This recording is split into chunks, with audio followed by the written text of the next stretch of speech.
Bueno, muy bien. Bueno, nuestro segundo encuentro. En esta segunda instancia vamos a trabajar titulado de esta manera. ¿Están todos viendo? ¿Sí? Bien. Taller de identificación y análisis de prácticas de escritura. Con el encuadre que hicieron ayer los compañeros Rubén y Virginia, hoy vamos a trabajar un poquito más identificando algunas prácticas de escritura y haciendo un breve análisis, porque si nosotros nos dispusiéramos a hacer en profundidad esta cuestión de el análisis de las prácticas de escritura, nos llevaría unos cuantos días que después de pronto podemos ampliar estos encuentros, ¿verdad? Pero dado que los convocamos para dos, vamos a hacer breves análisis de prácticas de escritura. Entonces, la agenda para hoy tiene que ver con identificar y analizar algún tramo de narrativas docentes, esas que nosotros hacemos a diario y muchas veces no las identificamos como escrituras académicas. Eh, Ayer, mientras repasaba hoy planificando esto, me acordé mucho del comentario de Carlos, de cuántos estarían dispuestos a leerte. Y en definitiva, nosotros nos leemos con el colega la planificación o alguna otra cosa que compartimos. En definitiva, eh, todo lo que compartimos a diario de nuestras escrituras en distintos géneros discursivos tienen que ver con eso, con compartir y analizar escrituras en colaboración. Luego vamos a ver qué asuntos debería tener un artículo académico. Allí Virginia va a ir también alternando para trabajar sobre el plagio, que fue una cuestión que también nos pareció interesante transmitirles a ustedes, porque uno nunca termina de aprender realmente cuándo es plagio y porque uno lo hace a veces hasta inconscientemente. Luego vamos a trabajar brevemente el caso de tesinas y tesis, los documentos de trabajo, dícese informes o memorándum o esas cuestiones administrativas que muchas veces tenemos que hacer los docentes, van a quedar para la instancia de marzo, que lo van a trabajar otros dos compañeros de la fundación, Juan José Villanueva, que él es abogado y además profesor de sociología, y Ditel Tomaso, que es inspectora de la Dirección General, y otra compañera que se va a sumar, van a trabajar esa parte administrativa, digamos, de las escrituras. Y finalmente, bueno, ese 5 me quedó de más, no iba. A ver si me deja pasar, porque las presentaciones tienen eso que se tranca. Bueno, narrativa docente. Entonces, también llamados como relato pedagógico o documentación narrativa de experiencias pedagógicas. En la web, yo al final acá les muestro algunos de los... Hay muchas publicaciones sobre narrativa docente, enormes, mucha cantidad, a nivel oficial y también más a nivel individual. Eh, ¿Por qué digo esto? Porque es importante que para uno perderle el miedo a la escritura o darle valor a lo que uno escribe, a veces también tenemos que guiarnos por otras escrituras. Y en realidad nosotros siempre leemos a otros compañeros, ¿verdad? Pero parece que cuando está publicado y está en un formato libro o formato papel, tiene como más validez, ¿verdad?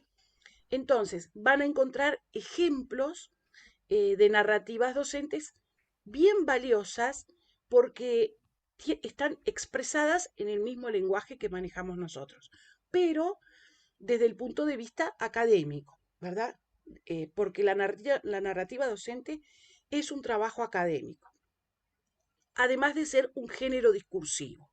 Entonces, ¿qué es un género discursivo? Son conjuntos de enunciados, y acá lo que voy a hacer es citar a Bakhtin, ¿sí? Los géneros discursivos son conjuntos de enunciados más o menos estables que por tradición se agrupan según la esfera del uso de la lengua en la que participan. Por ende, son tan variados como variadas son las actividades humanas, pero se pueden caracterizar según su tema, composición y estilo. Es decir, una carta, una receta de cocina, un informe de lectura, una tesis, son todos géneros discursivos que tienen determinadas características formales y funcionales, ¿verdad? Depende de todo aquello que trabajó Rubén ayer, de qué, cómo, para quién, con qué intención, pero todos, según Bakhtin, corresponden a géneros discursivos. Es una modalidad de indagación y acción, además, esto nos dice Suárez, orientada a reconstruir los sentidos y significados que los docentes adjudicamos al leer, escribir y conversar entre colegas para compartir experiencias educativas. Y esto, ¿verdad?, es tal cual. Para nosotros las escrituras, nuestras narraciones como docentes, le adjudicamos un valor, ¿verdad? Y un sentido y un significado. Por eso es tan importante compartir lo que escribimos con otros colegas. Primero, sin duda, hacer como una autocorrección, pero después compartir para que otros le encuentren los sentidos y significados, tal vez un poco diferentes a los nuestros, pero ahí es donde se produce el intercambio en ese sentido, ¿verdad? Por eso animarlos a escribir y a compartir con otros docentes, ¿verdad? Que puede ser mi colega paralelo, en fin, eh, mi amigo, no sé, bueno, vamos a esperar que nos deje compartir.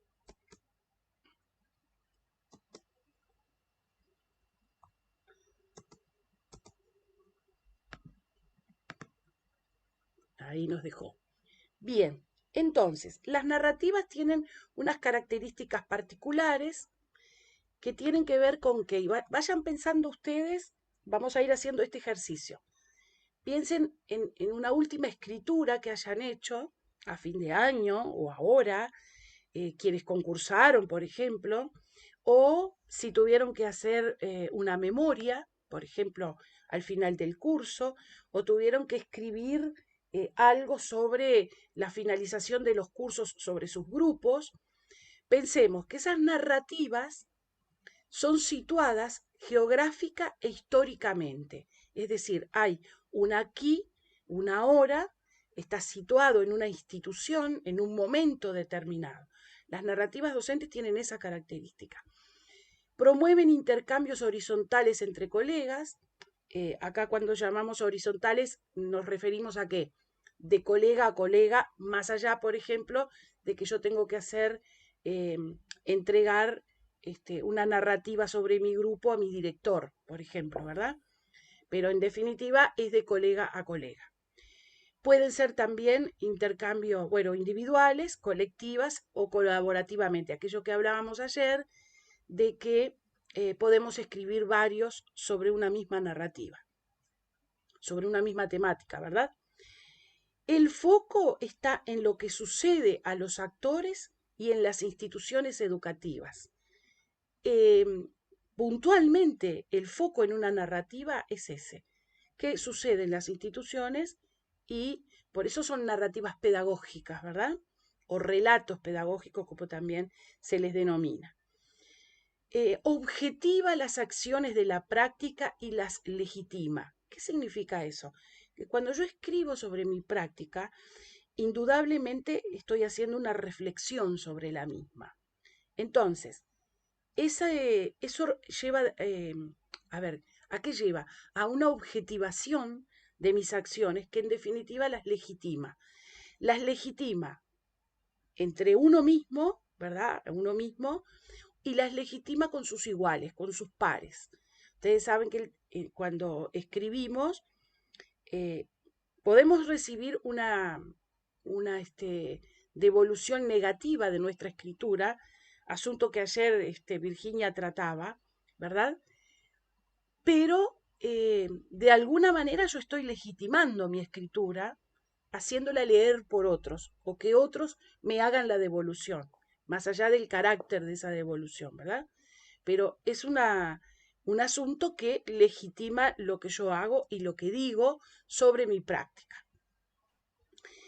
Entonces, ustedes saben que me pareció interesante tomar de las enorme cantidad de narrativas docentes que tenemos en la fundación, en lugar de buscar en otros lugares. Creo que justamente si queremos y nuestra intención es que ustedes se sumen a la fundación, ¿sí? Presentarles, estos son nuestros 2 llamados a concursos. El primero es aquel que dice contar para conocernos más, ¿sí? Los docentes tienen la palabra, que fue nuestra primer convocatoria, que ahora ustedes igual tienen la publicación en la página, que está escaneada allí, pero ahora vamos a analizar algunas de ellas. Y el segundo es el que convocamos en el 2021 a raíz, ¿verdad?, de enseñantes y aprendices en el aula virtual, que es el que en breve, en pocos días, va a estar a disposición.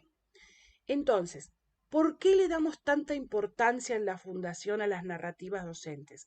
Porque somos los docentes quienes tenemos la palabra. Somos quienes trabajamos en los territorios, quienes estamos en contacto con los alumnos, con los colegas, con las comunidades educativas, y quienes más expertos que nosotros para narrar, contar de forma académica nuestras prácticas, nuestras necesidades, nuestras dificultades de múltiple forma y tipo, ¿verdad? Bueno, porque además ustedes saben que este tema tiene aquello de lo subjetivo, de lo autobiográfico, ¿verdad? Cuando escribimos hay una parte subjetiva muy importante de hacerse autor de la palabra a través de la escritura. Hay toda una línea de investigación en ese sentido, ¿sí? De que cuando uno escribe se apropia de la palabra, pero además le da autoría. Entonces, nosotros apostamos a esta cuestión muy fuertemente, ¿verdad? Entonces, acá los vamos a invitar, a ver si todos ven bien, ¿verdad? Acá es una parte, un fragmento de una narrativa de este último concurso, que es de una profe de Fray Bentos, que me pareció, además lo recorté porque para analizar su relatoría, porque tiene una mezcla de artículo académico, pero en el cual están como imbrincadas narrativas. Por eso lo seleccioné. Rubén, ¿tú pediste la palabra o me equivoco? No, no, te decía para no cortarte que veíamos bien. Perfecto, gracias. Entonces, este es un segmento, como les decía, y vamos a trabajar, vamos a detenernos en 2 o 3 preguntas. Que está, esperen un poquito, porque ahora sí, me quedó mal encuadrado esto. Vamos a analizar quién escribe, a quién le escribe, qué escribe, dónde y cuándo escribe y para qué lo hace, ¿verdad? Esas preguntas es para que ustedes vayamos analizando juntos estos asuntos, ¿verdad? Entonces, voy a volver y vamos a leer. ¿Alguien se ofrece a leer? ¿Tiene ganas de leer? A ver, no me digan que nadie quiere leer. Yo No veo, leo. Bueno, no veo manitos yo. ¿Alguien se ofreció? A ver si se me escucha de acá. Carlos, ¿te Carlos. ofreces? Carlos. Sí, sí, se Bueno, escucha dale. bien de acá. Sí, Sí, no sé sí, te si ves escuchamos bien bárbaro. tú. Bueno, Dale. eh, veo, a ver, no sé por qué me parece que hay algunas comas que no van, sí, pero voy a intentar leerlo Bien. de manera clara. Nos vimos solo un día, de los errores se aprende, tercero 5 y la clase de geografía. Nos vimos solo un día, el primer lunes de marzo. Cuando realicé la primera propuesta para ellos, estaba contenta que había cumplido, que la sabrían resolver fácilmente. Evidentemente no había pensado en ellos.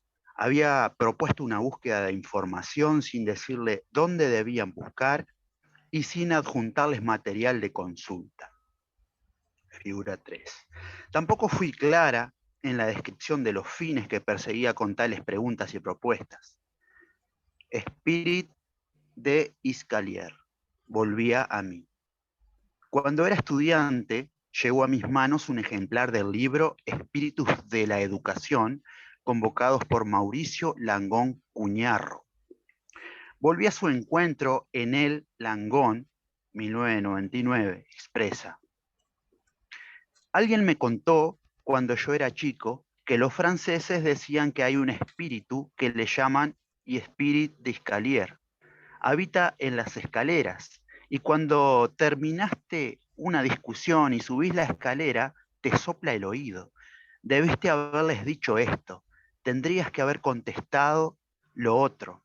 En mi caso, me susurró, debiste haber pensado esto. Deberías haber hecho esto otro. Merci bien. Y Spirit. Mais tu laises. Ahí me mataron con el francés, ¿eh? Ah, no te preocupes, españolízalo, no hay problema. Bien, sigo. Me Dale. ubico en la escalera del fondo del liceo, dirigiéndome al salón de tercero 5, y descubrí lo que estaba haciendo, dejándolos solos, que escribieran lo primero que encontraran sin que ello tuviera sentido. Asumí que no estaba poniendo en juego los sentidos y la vocación. Los susurros de la escalera me interrogaban. ¿Cómo van a calcar esos mapas? ¿Cuál van a elegir? ¿Tendrán materiales disponibles para hacerlos? La respuesta a la escalera también en secreto fue, qué poca empatía tenés, profe. La medida era, quédate en casa. Pero los estaba obligando a salir a comprar materiales, fotocopiar para calcar, ir hasta una biblioteca. Bien, hay otra parte que cuando me permita pasar, vayan pensando quién escribe, para quién lo escribe, ¿sí? Y vayan tomando sus notas, así luego lo compartimos. Bueno, seguimos, Carlos, ¿te parece? ¿Sí? Me ubico en la escalera del fondo del liceo, dirigiéndome al salón de tercero 5, y descubrí lo que estaba haciendo, dejándolos solos, que escribieran lo primero que encontraran sin que ello tuviera sentido. Asumí que no estaba poniendo en juego los sentidos y la vocación. Los susurros de la escalera me interrogaban. ¿Cómo van a calcar esos mapas? ¿Cuál van a elegir? ¿Tendrán materiales disponibles para hacerlos? La respuesta a la escalera, también en secreto, fue, qué poca empatía tenés, profe. La medida era quédate en casa, pero los estaba obligando a salir a comprar materiales, fotocopiar para calcar, ir hasta una biblioteca. Bien. Bien, entonces ahora lo que les propongo es que en forma global, que esto es un recorte de ese trabajo, ¿verdad? Si con él podemos responder alguna de estas preguntas, ¿verdad? ¿Quién escribe? En esa narrativa, ¿en algún momento nosotros podemos inferir quién escribe? Y sí, una profesora de geografía. Bien, una profesora de geografía, porque ¿dónde aparece allí esa marca, digamos? Y en el En la título, presentación, Bien, en el presentación, en el título, bien. Y más abajo, ¿verdad? y en los mapas, cuando Ahí habla está, de los mapas. ahí está, cuando expresa como la propuesta. Bien, ¿A quién le escribe esta docente esa narrativa? ¿Qué les parece? Se la escribe a ella misma, porque ella pensó que se la había hecho a los alumnos, pero después que puso, o sea, que llevó la actividad al salón de clases, se dio cuenta que estaba mal explicado lo que ella quería que hicieran, y se está haciendo como un análisis a sí misma, o sea, que es una narrativa que se la escribe a ella como una autoevaluación de su trabajo. Bien, exacto. Además es bien autobiográfico, ¿verdad? Porque remite a muchos elementos. Primero vieron que habla en primera persona, ¿verdad? Eso es un elemento característico de las narrativas. Lo que les explicaba hace un ratito, lo autobiográfico, lo autorreferencial. Eh, Además, el compromiso que pone con sus palabras, ¿verdad? Porque analiza un evento que se cuestiona desde el inicio. Eh, pero en algún momento, no es el caso de este recorte, pero habla en plural, en la primera del plural. ¿Por qué? Porque también es consciente que pertenece a un equipo que tuvo que desarrollar determinadas estrategias para poder acompañar los estudiantes en ese momento histórico, ¿verdad? Porque si pensamos en aquello que son situadas en el tiempo y en el espacio, ¿sí? Ahí, ¿qué marcas tenemos que identifican eso? Tercero 5, la escalera, cuando, después no me acuerdo, pero cuando nombra al autor de un libro, cuando era estudiante, todo eso. Ahí está, fraiventos, ¿verdad? Y el momento histórico no es necesario que lo diga, ya nos damos cuenta cuál es, ¿verdad? ¿Cuál es el momento histórico? La pandemia, cuando La dice quédate pandemia. en casa. Claro, cuando dice el hashtag, ¿no? Quédate en casa, eso nos lleva a pensar en el 2020, ¿verdad? Y a lo que todos nos ocurrió. Entonces, A pero mí esto también, me suena, a ver, perdón, a lo que propone Rebeca Nijovic con la práctica reflexiva es, del docente.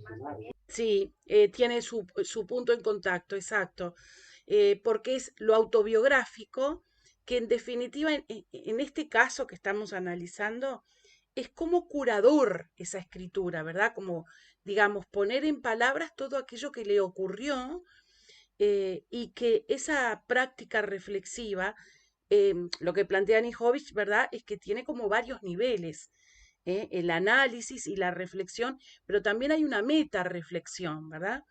Que se hace luego de varias instancias, que es un poco lo que esta docente hace al presentarse al concurso, ¿verdad? Mirar además desde lejos esa práctica que tuvo, ¿verdad? Bueno, o que transitó.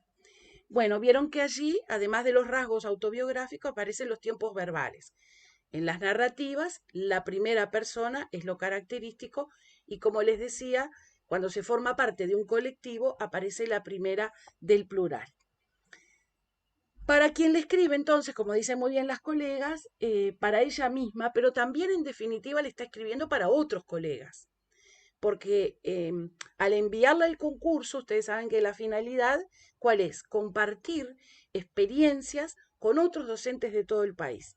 Entonces, esta colega de Fraiventos lo que hace, escribió también para nosotros, ¿sí? Para compartir estas experiencias. Se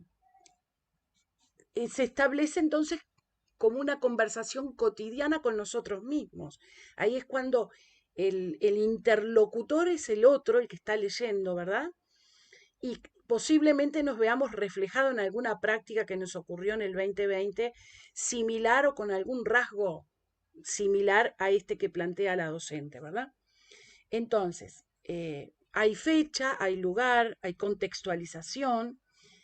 Eh, ¿Qué escribe?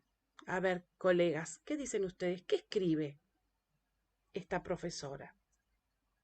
En ese tramo, ¿verdad? Que yo les presenté. Ya lo van a tener a disposición para leerlo completo, sin duda. Escribe una Sobre algo que situación. le A pasó, ver, sobre algo, sí, sobre algo que le sucedió a ella misma para reflexionar, ¿no? Porque bien, escribe sobre su propia práctica, además dice, quédate en casa, y lo que está haciendo es que salgan de la casa a buscar materiales. Creo que a muchos nos pasó esas cosas, que no sabíamos cómo trabajar también, ¿no? Desde la virtualidad. También Exacto. sobre la interpretación de la consigna.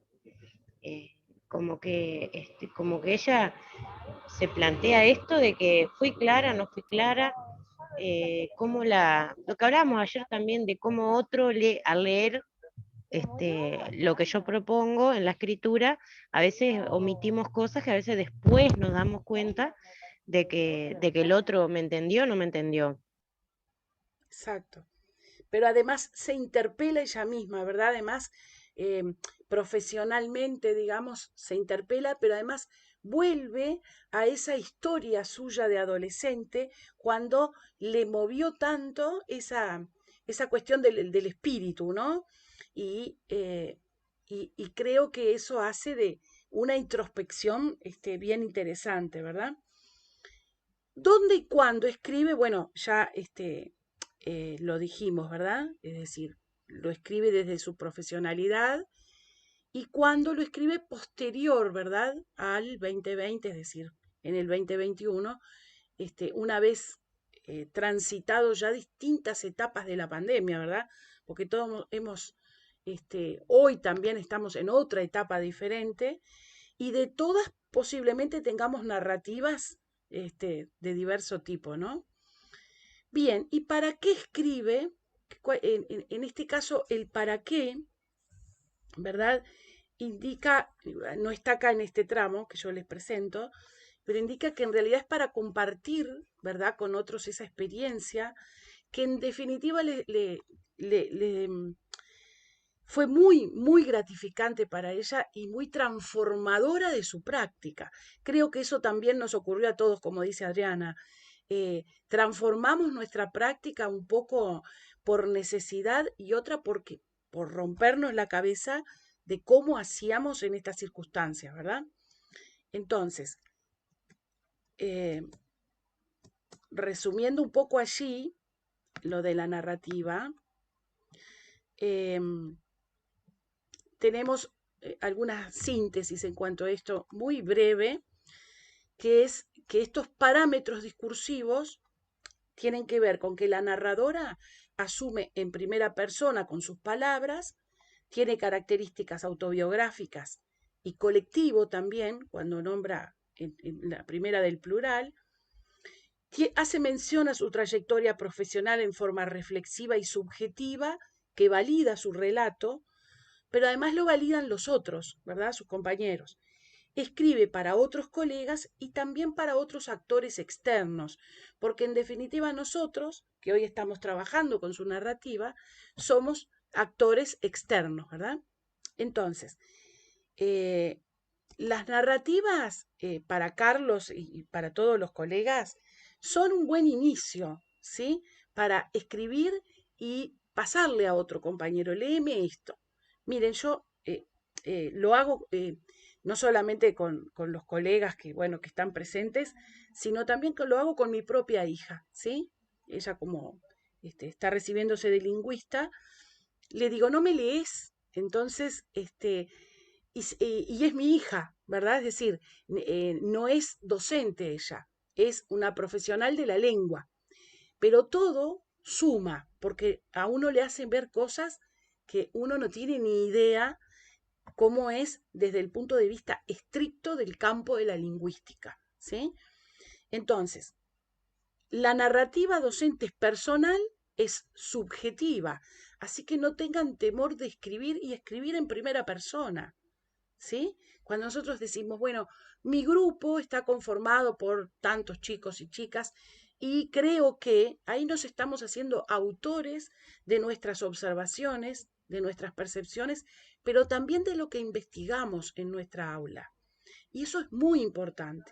Esa bitácora que uno escribe a diario, o no, o se pierde, eso que escribimos a diario donde sea, en la libreta, en fin, es la recuperación de lo que ocurre de nuestra propia práctica. ¿Sí? No tiene que haber un evento formal para yo ponerme a escribir. Yo a diario puedo hacer una bitácora de los eventos críticos o más importantes que ocurren en mi aula. Esa es una buena manera de empezar a perderle el miedo a la escritura, ¿sí? Y qué pongo y qué no pongo. No, pongo lo que siento, lo que subjetivamente entiendo que ocurre. Documenta procesos pedagógicos, eso hacen las narrativas, y se reflexiona sobre la práctica para transformarla. En este caso, adherimos entonces a Anijovic y a Souto, ¿verdad? En este tema de que cuando uno reflexiona, dependiendo del nivel de reflexión, lo que hace es transformar la práctica, ¿sí? Porque cuando volvemos al aula, lo tomamos como insumo para mejorar o hacer otra cosa, ¿verdad? Otro género discursivo es el informe docente, que es distinto a la narrativa, ¿verdad? Quería hacer como esta diferencia. El informe, esos que nos piden mucho y de distinto tipo, ¿verdad? Para la dirección, para los profesionales que atienden los chicos.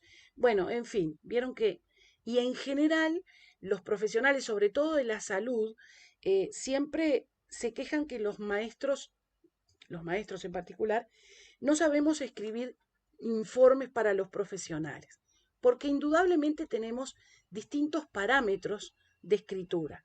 Nosotros escribimos cuál es la situación psicológica o pedagógica o conductual de ese chico, mientras los profesionales de la salud esperan indudablemente otros asuntos que nosotros desconocemos. Entonces, un informe docente no es una narrativa. Yo pienso que, sino que es de carácter impersonal, es objetivo, lo máximo que se puede ser, documenta resultado y expone datos. Un informe tiene unas características bien diferentes.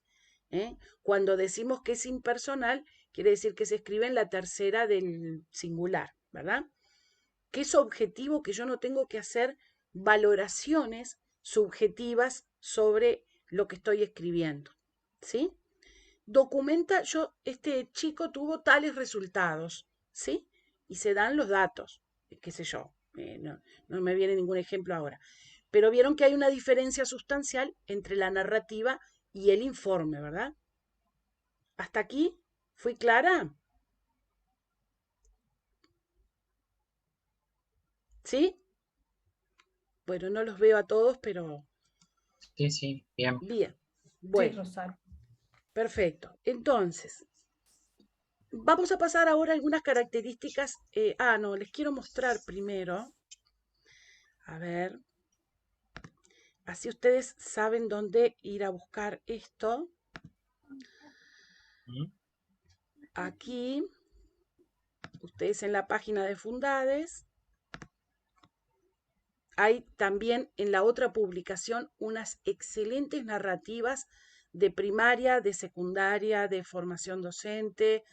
Les recomiendo que le den una leída porque hay cosas sumamente interesantes. Esta es una parte de la página, ¿sí? Que lo puse solo así para no...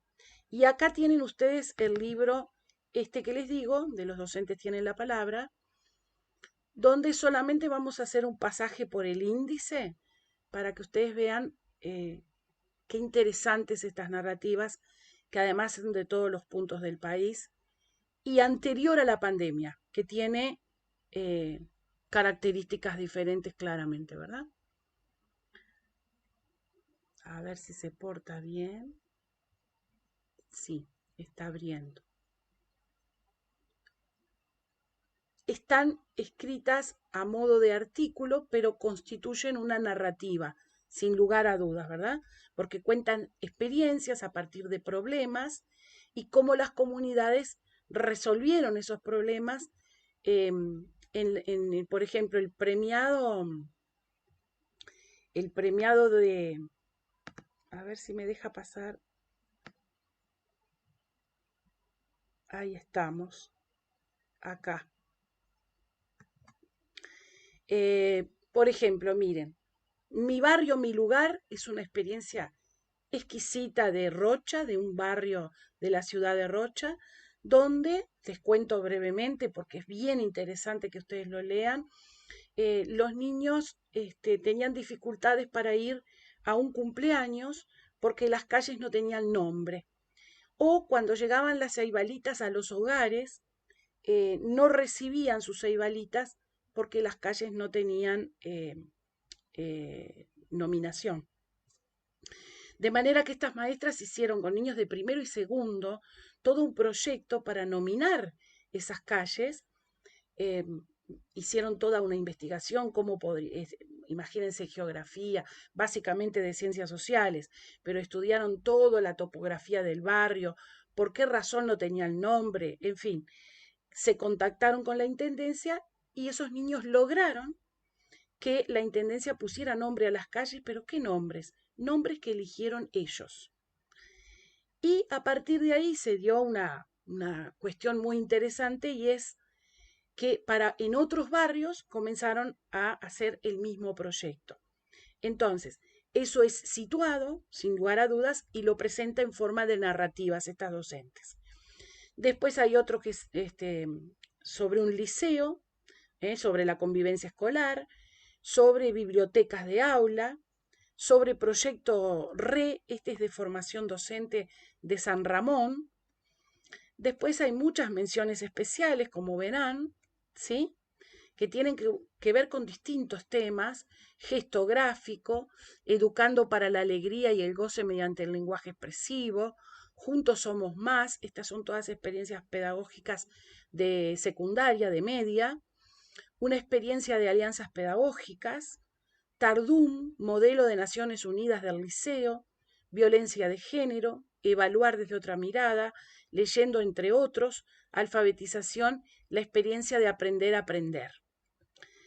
Y siguen, como verán, no se los voy a leer todos, pero si quieren, no son largas, son amenas, justamente por ser narrativas docentes.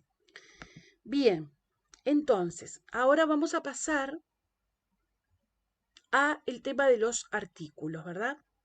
Entonces,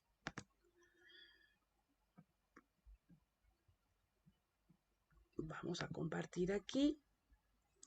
Bueno, los artículos pueden tener distintos, si bien hay como un formato único general, ¿verdad?, que se respeta, el artículo académico puede tener todos sus componentes o a veces no todos, ¿verdad? Puede ser una síntesis de una tesis, puede ser un trabajo de investigación o conocimiento elaborado a partir de indagaciones de la práctica o de la teoría o de alguna temática en especial. En general, uno se arriesga o le pierde el miedo a escribir un artículo cuando ya ha escrito narrativas docentes, las ha compartido. No necesariamente es en ese orden cronológico, ¿verdad? Pero es cuando uno se siente como más fuerte para escribir artículos y estar dentro del estándar, digamos, de cosas de sus componentes, de los componentes que debe tener. El tema y el título, resumen o abstract, a veces tienen resumen, pero no tienen el abstract en inglés. Igual, dependiendo de dónde enviemos este artículo, es aceptado o no. Lo que ayer Virginia explicaba. Palabras claves, a veces los artículos no tienen las palabras claves, ¿verdad? Que es muy importante poner las palabras claves. ¿Por qué? Porque hace a los ejes conceptuales que se desarrollan en ese artículo. Una introducción, ¿verdad?, donde en la introducción, en definitiva, es donde se plantea la temática. Siempre un artículo debe tener un aporte, algo más, no solamente que sea una citación de autores sobre determinados temas, sino que tiene que haber un aporte del que escribe el artículo a la comunidad académica, ¿verdad?, sobre determinado tema que me gusta, que he leído, ¿verdad?, y sobre el cual tengo ganas de escribir. Eso es bien importante. Un desarrollo donde, en definitiva, van los ejes conceptuales que quiero escribir sobre esa temática o los asuntos medulares de esa temática, y unas conclusiones o consideraciones. No siempre se llega a conclusiones. A veces aparecen en los artículos consideraciones finales, ¿verdad?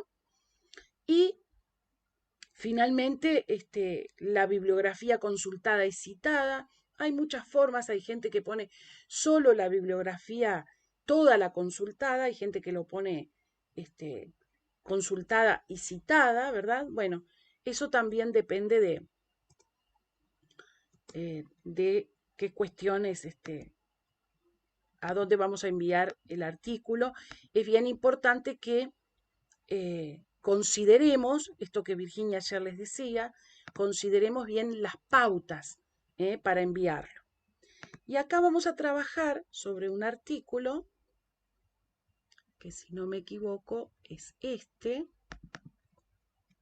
porque los tengo abiertos para no demorar.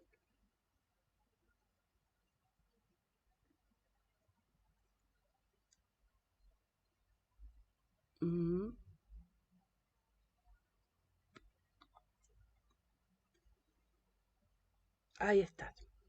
¿Lo ven allí? No estás compartiendo, Rosario. Está dando vueltas el... Mm. Estoy esperando que deje de dar vueltas a ver si... Este artículo, mientras espero, les voy contando. A ver ahí. ¿No lo ven aún? Sí, ya lo vemos. ¿Podés Bien. agrandar un poco la página? Sí, voy a Porque se ve intentar muy chiquitito. hacerlo.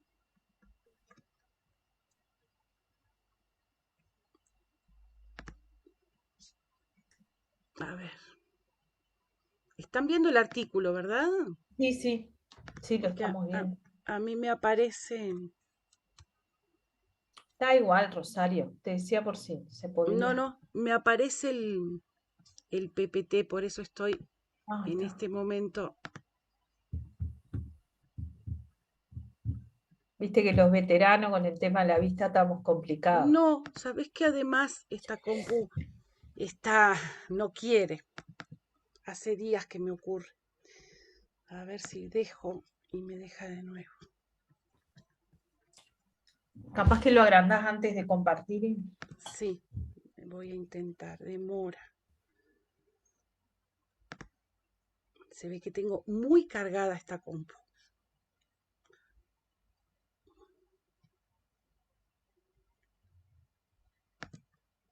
Ahí, veamos.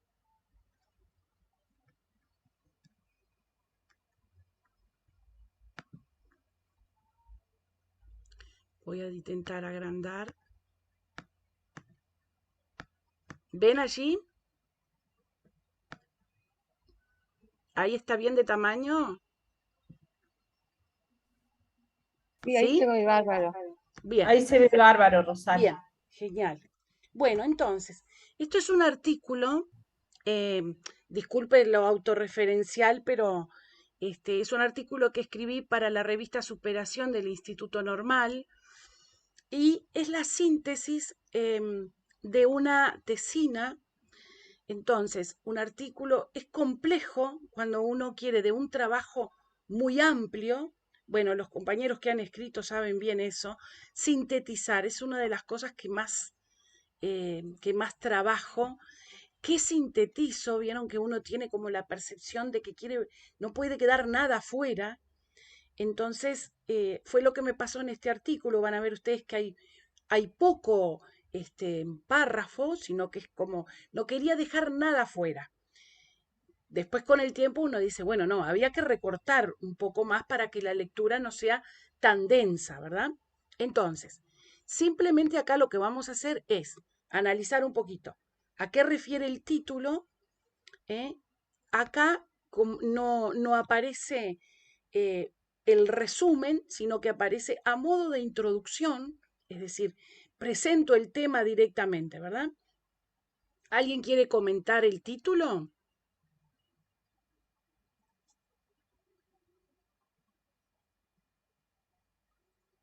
¿Sí?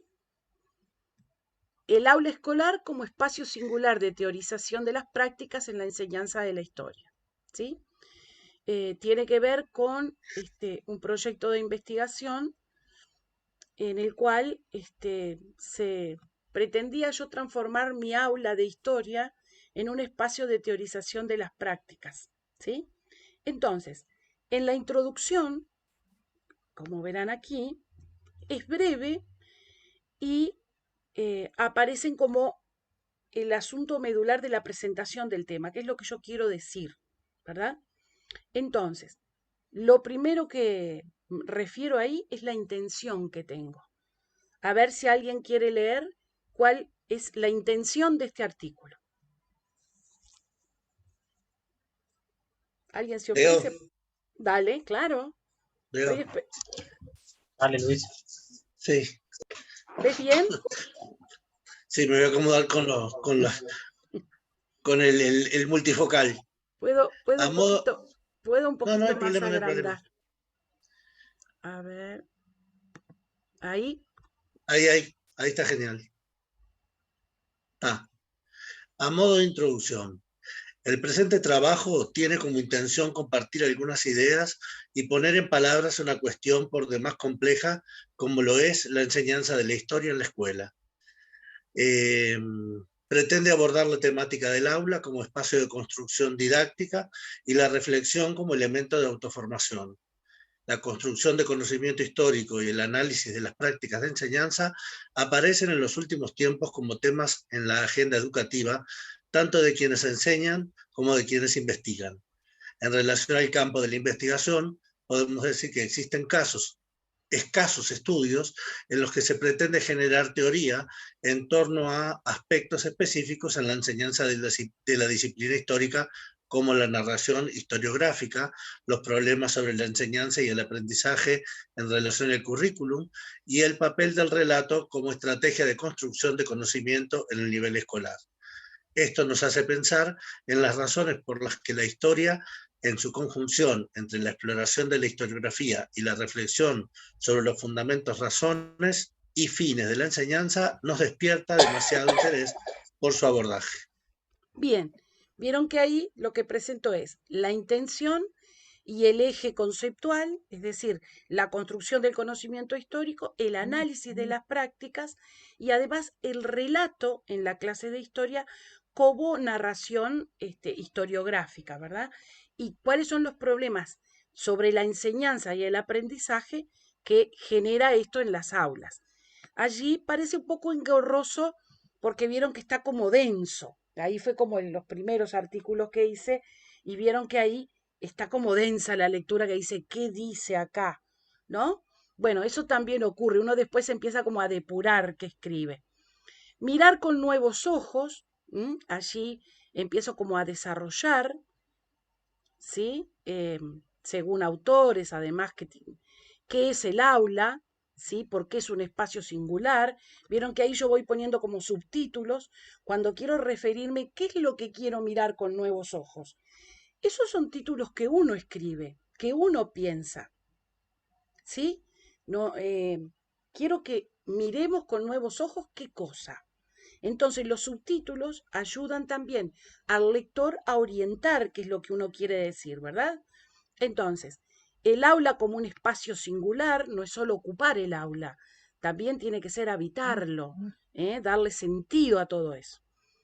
Bueno, y acá, obviamente, lo que hago es citar autores y qué significa eso de habitar el aula, ¿sí? Entonces, ahora andaba rápido y se me va como loco. Bueno, entonces, luego dice las acciones en un espacio situado. Si habitar el aula es generar acciones, bueno, ¿cuáles son esas acciones?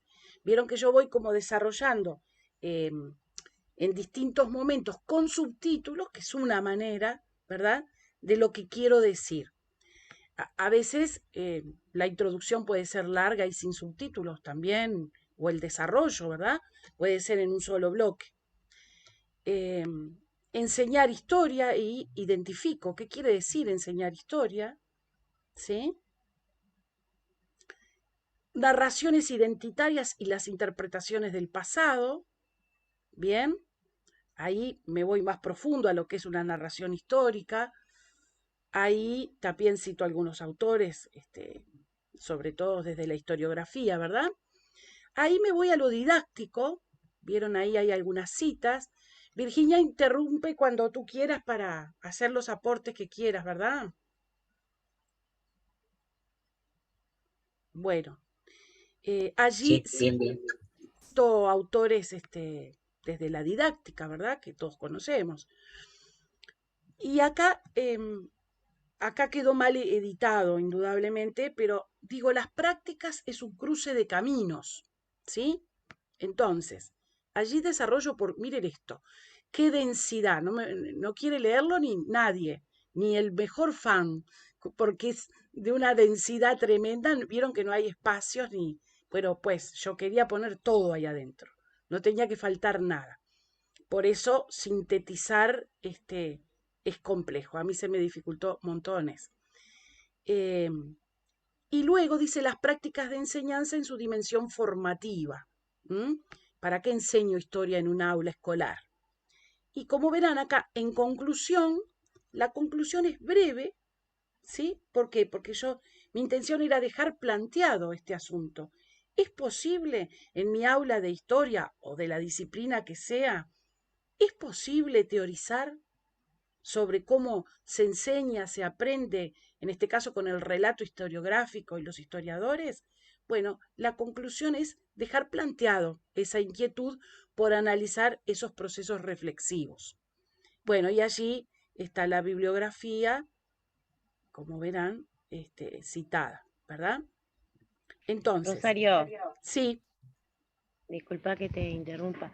no, por No, favor. quería comentarte que en mi caso yo soy estudiante de tercer año de magisterio, pues ya estoy en cuarto este año, y me pasa esto de que para hacer proyectos que he tenido que hacer y mi investigación de tercero y qué sé yo, hemos leído muchos trabajos académicos de muchas personas, porque lógicamente cuando uno va a investigar siempre parte de una base, ¿no? De lo que ya existe, Exacto, el estado del arte, como exacto. dicen algunos autores. Y pasa a veces que hay proyectos o hay investigaciones o narrativas que escribe cierta gente que están en bloque desde el vamos, desde que ponen el título y abajo la referencia bibliográfica, y no encontrás una referencia en el medio que a vos te diga, bueno, yo no tengo el tiempo para leerme todo este trabajo porque nos pasa, pero tener esos subtítulos a uno le permite ir al grano cuando quiere leer algo puntual o está buscando algo, y eso está bárbaro. Me encantó eso que hiciste, que fuiste como delimitando sobre lo que estabas escribiendo.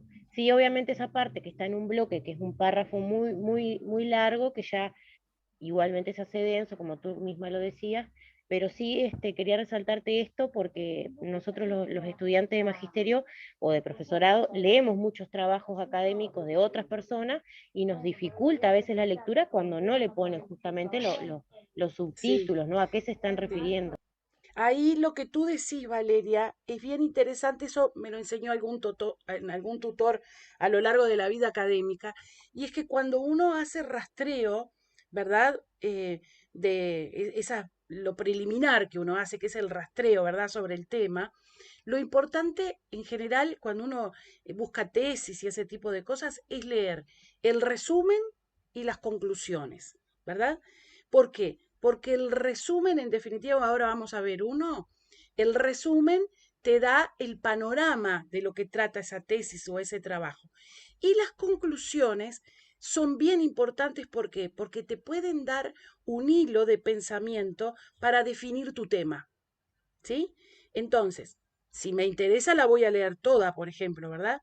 Pero leer el resumen y las conclusiones es un tip bien interesante, a mí me ha resultado mucho, porque ahí uno economiza tiempo y después te quedas con las que realmente querés leer y te interesan. Carlos, pides la palabra, dale, habla. Siguiendo lo que decía la compañera, creo que hay un gran enemigo nuestro, por lo menos los estudiantes o los que estamos mucho tiempo trabajando y aparte tenemos otras ocupaciones, que es el tiempo. No es lo mismo escribir con un tiempo limitado, por ejemplo, de que tenemos que entregar el trabajo, ¿no? En tal fecha, que hacerlo con un tiempo ilimitado, es decir, voy a publicar esto cuando yo sé que está pronto y lo voy a publicar o lo voy a entregar. Entonces, claro, cuando somos estudiantes y tenemos que entregar un trabajo escrito, el docente nos solicita, lo queremos hacer lo más rápido posible y bueno, y eso es una gran desventaja porque después con tiempo uno lo lee y se da cuenta la enorme carencia que tiene el trabajo, ¿no? Y una de las cosas que decía la compañera, que queremos buscar lo rápido, es decir, porque lo demás nos parece denso, pero porque nos falta tiempo para leerlo tranquilo, analizarlo, masticarlo, pensarlo, ¿no? Entonces es una gran desventaja eso, el no disponer de ese tiempo para escribir lo mejor posible luego, ¿no?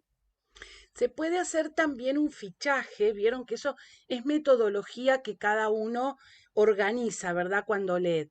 Se puede hacer un fichaje con algo similar planteaba Virginia ayer con los autores, ¿verdad? Uno puede ir diciendo, por ejemplo, sobre tal tema, yo encontré tales tesis, suponte, o tales artículos, ¿verdad? Entonces, de esos ya poner conceptualmente, por eso las palabras clave yo digo que son muy importantes, refieren a esto y a esto. Y te va quedando, porque saben que ocurre, le ocurre a uno toda la vida. De pronto dice, yo leí, ¿dónde leí esta tesis? ¿Dónde leí este artículo? Y se te perdió en la nube y no lo encontrás más. Entonces, es bueno estar, lo mismo, la misma recomendación que les hacía Virginia ayer, estar con un cuadernito, con una cuadernola o con un Word ahí, un procesador abierto, e ir registrando, ¿sí? ¿Dónde, cuándo y sobre qué temática? Eso para el futuro, Carlos, sirve muchísimo, porque ya tenés ese rastreo realizado. Obviamente que el conocimiento cambia permanentemente y hoy se escribe mucho, ¿verdad?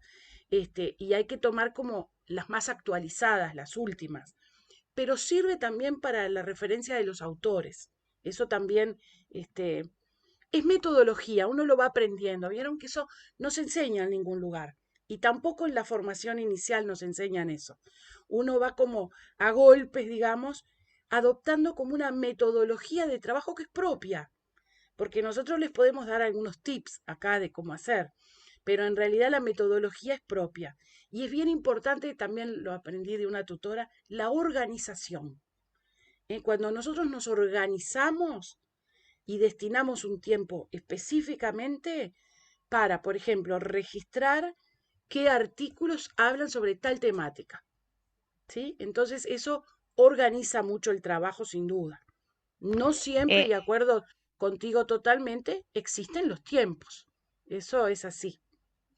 En ese caso que tú planteas, Rosario, yo lo que hago, digo, porque capaz que a alguien le puede servir, este, hago una carpeta de Drive y todo el material que voy a utilizar lo subo a esa carpeta, entonces ya sé que lo tengo ahí, porque después en la misma computadora o en donde lo guardé y qué sé yo y dónde lo vi, Tal cual, entonces yo lo voy subiendo a esa carpeta y luego sé que lo tengo ahí, ya sé que cuento con ese material. tal cual. Es tal cual tú lo dices. Por eso digo que es como una metodología de trabajo, ¿verdad? Este, esa cuestión. Bueno, y ahora, no sé, Virginia, si Rosario, tú quieres. perdón, Sí, ¿de perdón que qué? me quedé ahí. Sí, Ahí, ¿me escuchan? No, estaba pensando en la importancia también en esto de los resúmenes, ¿no? Que a veces nosotros no les damos demasiada importancia y el resumen en esto del tiempo, en el apuro, en la búsqueda, también es como una mirada, como un fichaje, puede ser también, que me orienta desde la escritura, ¿no? Ahora, antes de entrar a trabajar con ustedes, estuve en un equipo académico también en una revista, leyendo con otros compañeros un texto de unos maestros de un departamento, y el texto no estaba bien organizado, entonces no se entiende qué es lo que plantean, ¿no? Desde el momento desde el arranque del texto no se entiende. Entonces, aquello es una desorganización en el texto porque no aparece esta idea, ¿no? El resumen claro, las palabras claves que decía Rosario. Entonces, eso dificulta después entender ese texto. Más allá de después, había problemas en la forma, ¿no? Entonces, me parece que ahí el resumen, en este caso, del artículo académico, es bien interesante porque es como el enganche, el hilo conductor interesante que me va a servir, bueno, me sirve o no me sirve, y voy desechando, ¿no? En esto del tiempo y en el tiempo, ¿no? De lectura que puede llevar. Entonces, ahí, más allá de esto que planteaba Rosario, que me parece que también es interesante, los subtítulos que a veces, yo soy uno de los que digo en mi clase que los subtítulos a veces en el texto dificultan, pero bueno, quizás también hacen como esa mirada, ¿no? ¿Qué es lo que yo encuentro ahí específicamente en relación a la temática que se plantea, ¿no? Eso no quería dejar pasar. Bien, perfecto, sí. Existen como, qué sé yo, múltiples cuestiones, ¿no? A considerar. Bueno, Virginia, ¿tú quieres acotar algo por aquí? Sí, estaba pensando ahora mientras hablaba Rubén también, el tema de que en ese primer párrafo, en ese abstract, o como vos hiciste como una breve introducción, tiene que quedar claro cuál es el objetivo del artículo, o cuál es el tema o el eje que voy a trabajar. Eso tiene que quedar muy claro en esa, o sea, el lector lee ese primer párrafo y tiene que saber de qué se trata el artículo. Y eso a veces es difícil de lograr. Y para lograr eso tengo que tener claro los objetivos. No es, me interesa tal tema, me pongo a leer todo lo que encuentre sobre ese tema y armo como un macro resumen y ese es mi artículo. No, tiene que tener como ejes conceptuales bien claros. Que van a ser la guía de todo el trabajo. No puede ser ahí una ensalada de todo lo que encuentro. Un poco eso, y después, si te parece, Rosario, hablar un poco también de las figuras que aparecen respecto a la honestidad académica, que lo estuvimos hablando un poco ayer, en el tema de los artículos. Y bueno, y en la escritura en general, en los diferentes géneros académicos. El año pasado yo integré una comisión del CFE donde se nos pidió que elaboráramos una breve reglamentación, digamos, para aplicar dentro de la institución sobre el tema de las faltas o deshonestidades académicas que se pudieran dar más que nada estudiantes y docentes dentro del organismo. Lo que hizo la comisión fue tomar como referencia documentos de otras instituciones, por ejemplo la Facultad de Derecho, la Facultad de Humanidades, algunas facultades argentinas, o sea, hacer como un rastreo a ver cómo otras instituciones regulaban este tipo de cuestiones. Y entonces con las compañeras elaboramos un documento que después el Consejo lo aprobó, y allí definimos, bueno, la figura del plagio, del autoplagio, del plagio negligente, y definimos también la figura del fraude académico. ¿Sí? Actualmente es la reglamentación vigente dentro del CFE para todas las carreras. Se describe allí el plagio, o sea, hay como varias digamos, diferentes formas de plagio.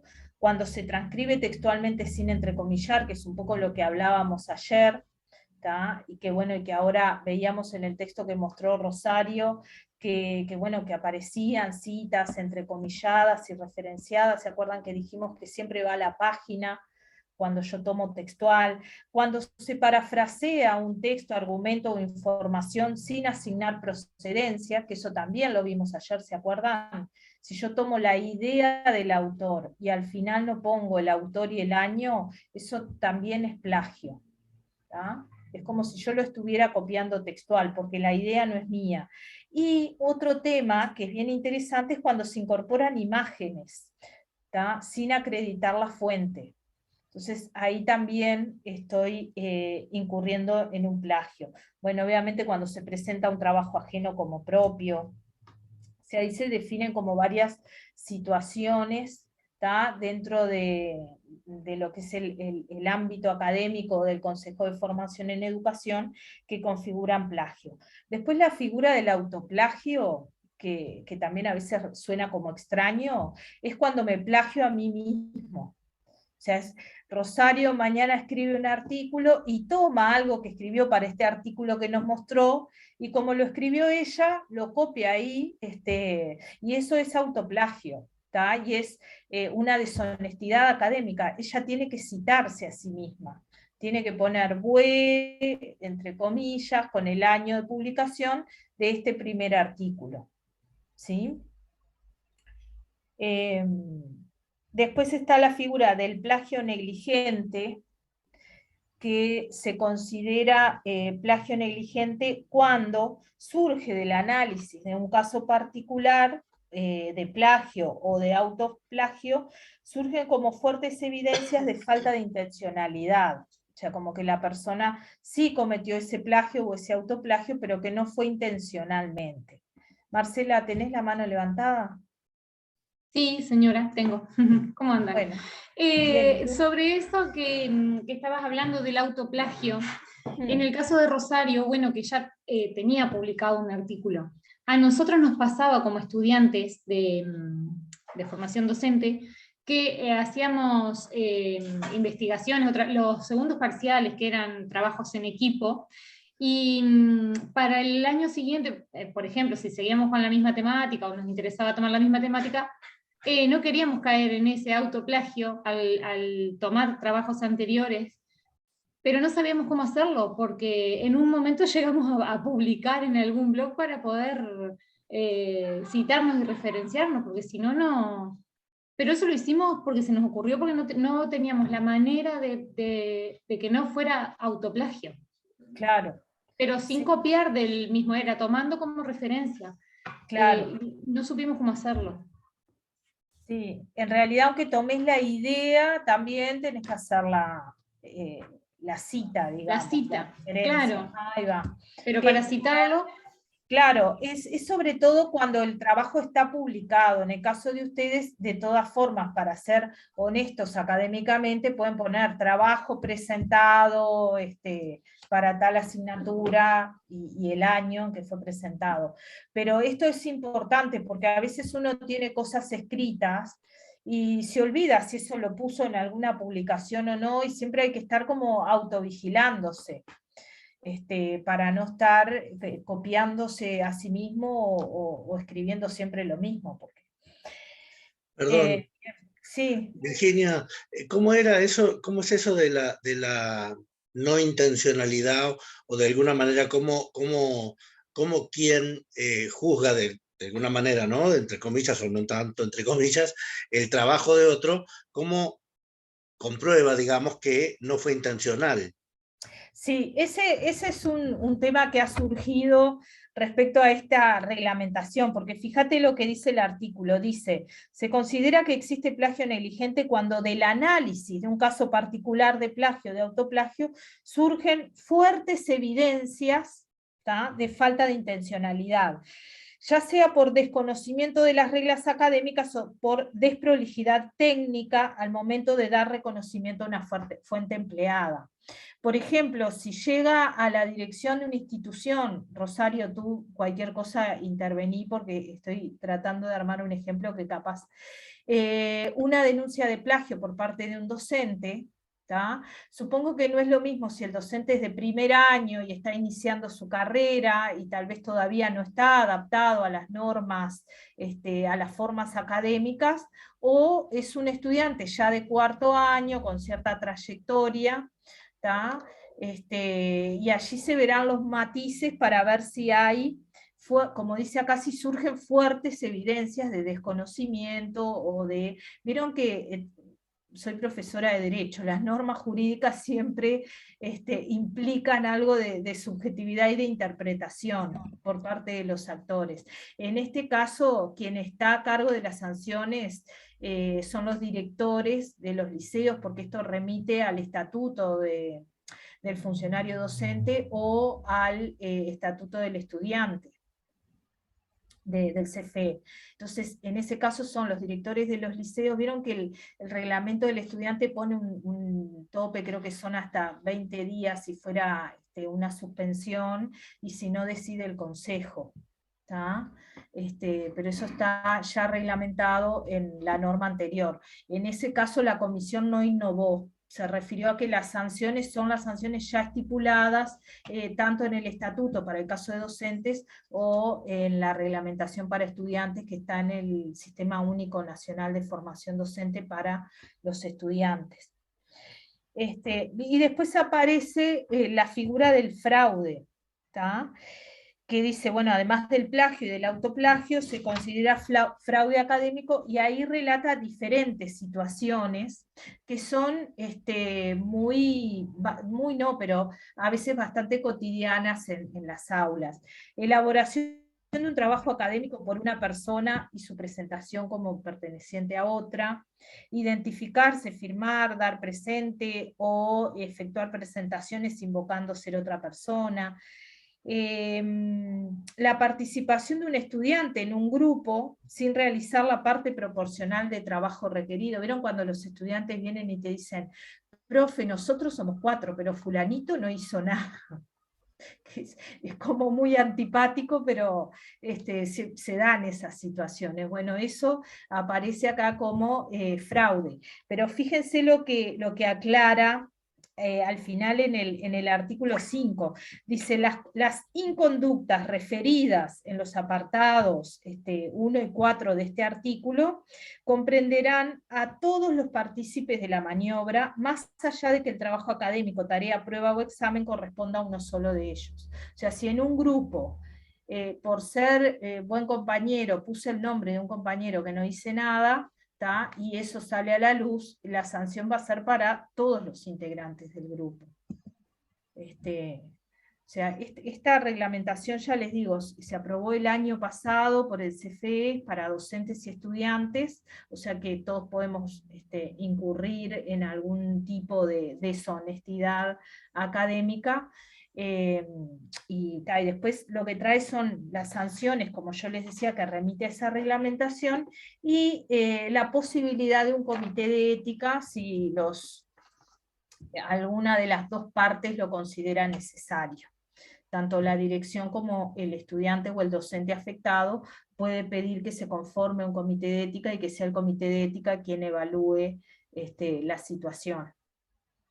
Rosario, por acá. Sí, creo que has dado una pauta muy importante de que no se puede tener desconocimiento de esto, porque no es justificable ni justificación el desconocer las normativas, ¿verdad?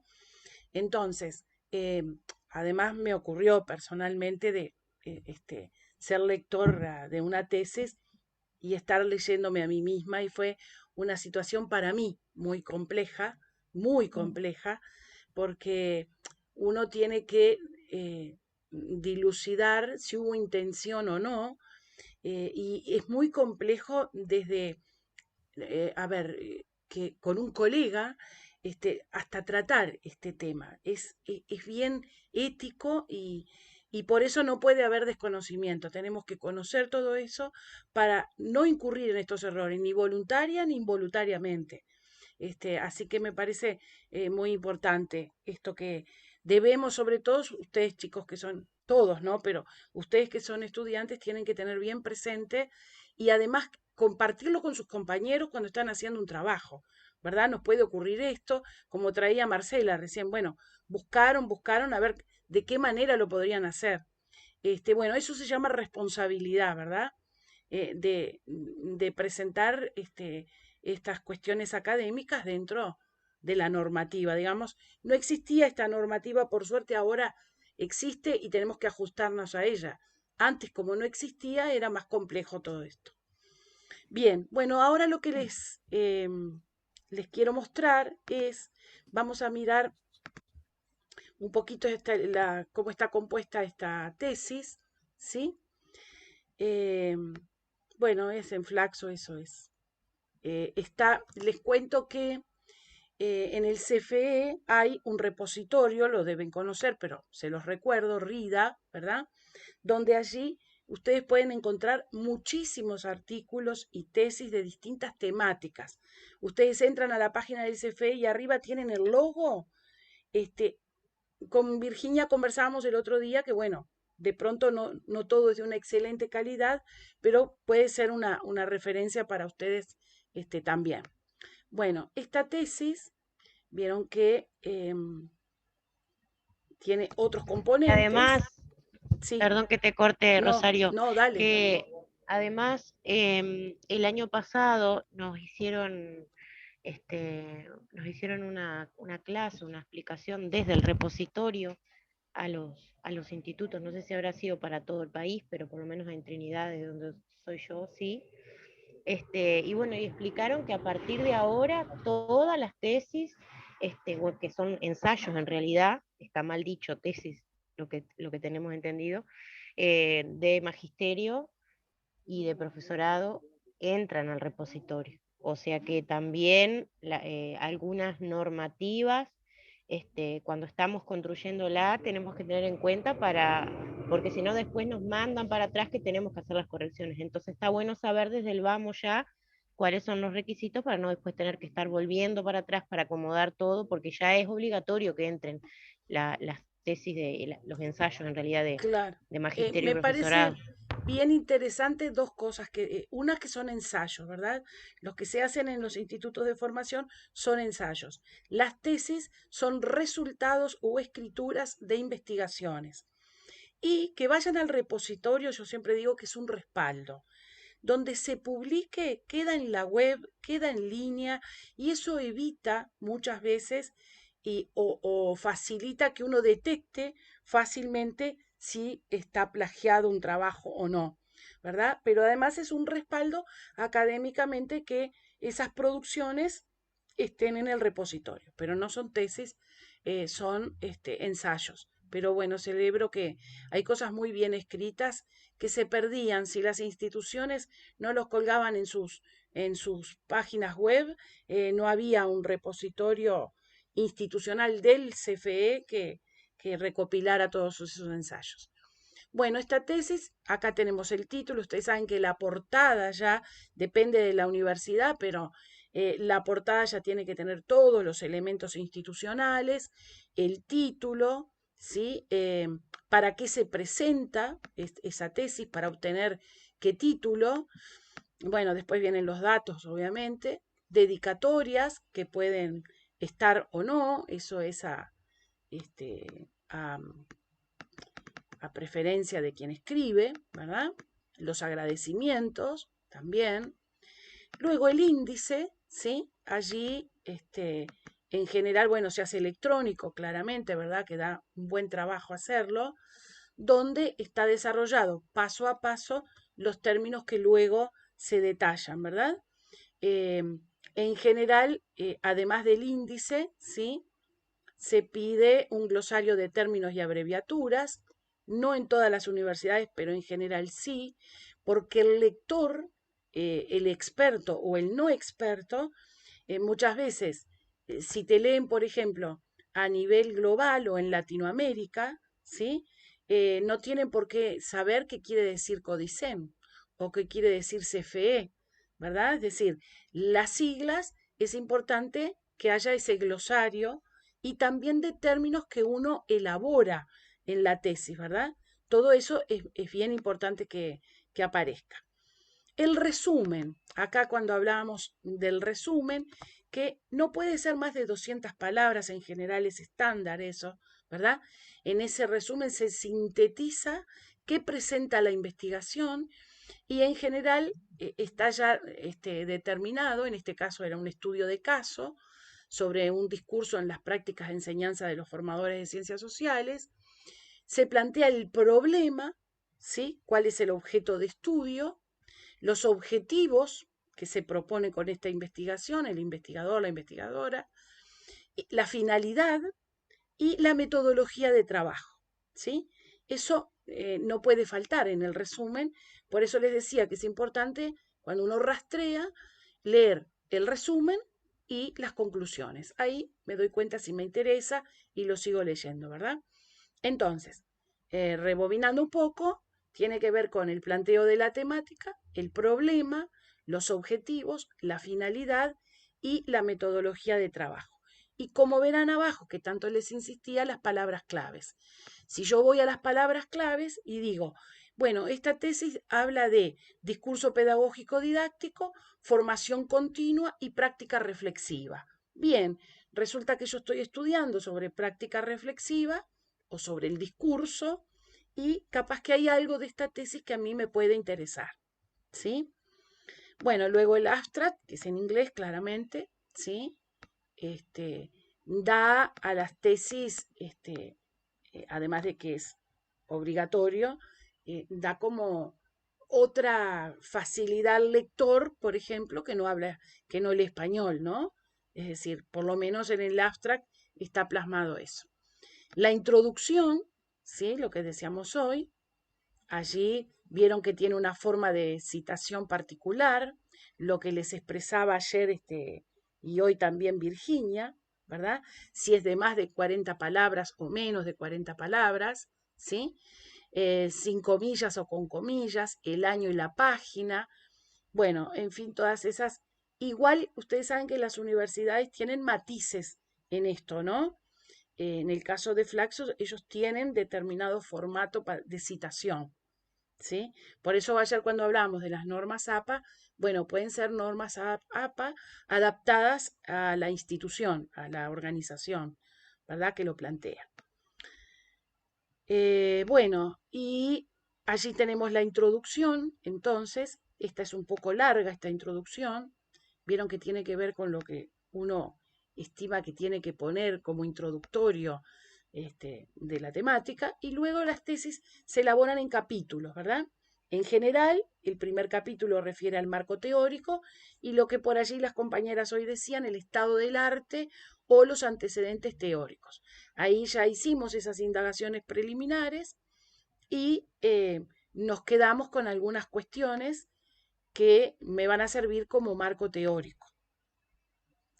Luego, bueno, allí están también los subtítulos. Vieron que ahí sigo un poco con el tema de los subtítulos, que me parece bien interesante. Por ejemplo, que dice formación en servicio en contexto. ¿Qué significa la formación en servicio? ¿Sí? Allí, bueno, lo cruzo con distintas perspectivas de distintos autores y voy elaborando qué entiendo yo por formación en servicio también, ¿verdad? Porque la elaboración es propia. Las prácticas de formación reconstruidas por los mismos sujetos. Si hablamos de prácticas reflexivas, hablamos lo que mencionábamos hoy del primer trabajo, ¿verdad? La formación reconstruida, la práctica por los mismos sujetos a través de la reflexión. Y allí está todo el desarrollo de ese marco teórico, que en general en las tesis es la parte como más fuerte, ¿sí? Después el capítulo metodológico, allí es donde se plantea el problema, como verán ustedes ahí, los objetivos, general y específico, las preguntas de investigación para cumplir esos objetivos, algunas presunciones, digamos, o algunos supuestos. Acá vieron que yo no puse hipótesis, puse supuestos de trabajo, ¿sí? Porque partía de determinados supuestos. Bueno, luego la propia metodología de la investigación, ¿sí? Que es muy importante, también le da solidez a una investigación, cuál es la metodología por la cual se opta y cuáles son las herramientas que voy a utilizar. La función del investigador para el estudio de casos, a mí también me pareció interesante ponerlo aquí, y qué decisiones metodológicas tomé. Y eso también es para la escritura de un artículo o de una narrativa docente. Yo tomo decisiones, ¿sí? Decisiones desde todo punto de vista, metodológicas, pero también de las temáticas, de qué tipo de escritura hacer. Todo el tiempo el escritor necesita tomar decisiones en su escritura. O para, ¿verdad? Su escritura. Bueno, luego allí algunas categorías de análisis aparecen allí. Una Voy rápido pregunta, porque está a disposición cuando lo quieran leer, así que no, por eso voy rápido. Sí, Luis. perdón, cuando hoy hablabas cuando estabas diciendo de tomar decisiones, incluso cuando hablabas de citar autores, etcétera, no necesariamente tiene que contraponerse con otros autores, ¿verdad? Cuando tú elegís qué metodología y en qué autores te basás de repente para hacer tal o cual cosa. No necesariamente tenés que poner o podés decidir no contraponer con otros, con otras formas de metodología, ¿no? En general hay que decidir una metodología, ¿verdad? Se decide sobre una metodología. No, pensé que te referías a cuando uno habla de los autores, ¿verdad? Están las Claro. investigaciones de laboratorio, que son en general teóricas, que es donde se hace cruces de autores, ¿verdad? Y la y el trabajo más de campo, más territorio, que es el que a mí me gusta, ¿sí? Entonces, cuando es territorial, digamos, necesita trabajo de campo, sí o sí, lo que te planteaste, ahí tienes que decidir por una metodología. En este caso, claramente se podía definir como un caso de estudio, ¿verdad? Pero no necesariamente, es decir, tenés que definirte por una metodología, eso sí.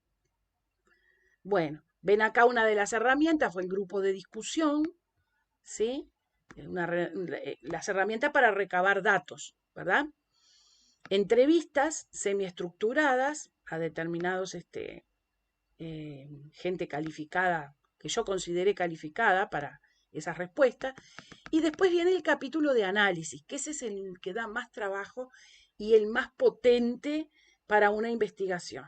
Cómo uno, a partir de los datos que recabó, ¿sí? Analiza cada uno de los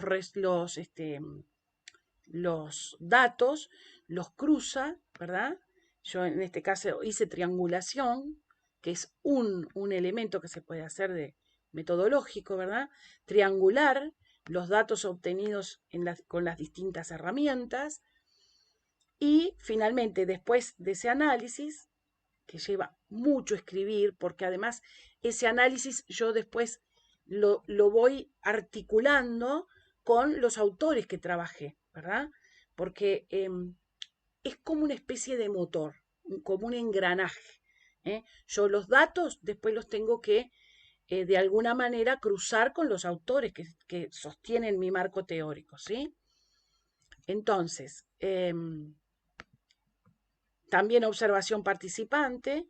Yo en este caso hice muchas técnicas, porque es lo que le da contundencia a las evidencias, ¿verdad? Que vas a... ¿Ves? Análisis del grupo de discusión, analicé una por una las técnicas y sus resultados. Y finalmente viene el capítulo de las conclusiones. Vuelvo a decirles que es importante leer entonces el resumen y las conclusiones. Entonces, allí voy a encontrar hallazgos, ¿sí? O conclusiones que yo sostengo además con los autores, como verán ahí, ¿no? Que dice, como sostiene Barbier, ahí mis conclusiones van en línea con los autores que trabajé, ¿verdad? Y finalmente estas conclusiones están potentes, algunas proyecciones, ¿sí? Es decir, a partir de esos hallazgos, yo escribo algunas conclusiones, finalmente las referencias bibliográficas y los anexos se pueden poner o no, como verán, es la desgrabación de todas las entrevistas, puede haber datos, tablas, yo acá no usé cuantitativo, nada, fue estrictamente cualitativa esta investigación, por tanto, es la desgrabación o en los anexos están todas las entrevistas. ¿Por qué? Porque el lector dice, a ver, a mí me interesa qué dijo esta persona, va a los anexos, ¿verdad? Y allí tiene la información ampliada de lo que decían esos informantes calificados, ¿no? Por los cuales yo opté. Bueno, dicho esto que ha sido muy largo, ¿sí? Creo que hemos, hemos transitado por unos cuantos ejemplos, no todos los que desearíamos, ¿verdad? Pero creo que puede ser un buen disparador para que ustedes sigan trabajando y se animen a escribir, ¿verdad? Virginia, no sé si querés algo más, querías decir tú. No, Rosario, está bien, más o menos pasaste pasaste por todo lo que habíamos pensado y mostraste ahí los ejemplos de los trabajos y eso que me parece que está bueno. No sé si alguien tiene capaz alguna pregunta o algún comentario que quiera hacer. También hay traje como otros ejemplos, ¿sí? Que bueno, lo comparto, pero no para hacer todo el recorrido. Adriana te aplaude, Rosario. Ay, bueno, no, es un aporte, simplemente es eso. Un aporte para que se animen, para que no tengan el miedo que tenía yo de escribir y de que recibir una devolución negativa. Y sin embargo, es como dice Virginia, uno se acostumbra a que lo destrocen, Ahí va. porque ahí es cuando aprendes. ¿Sí?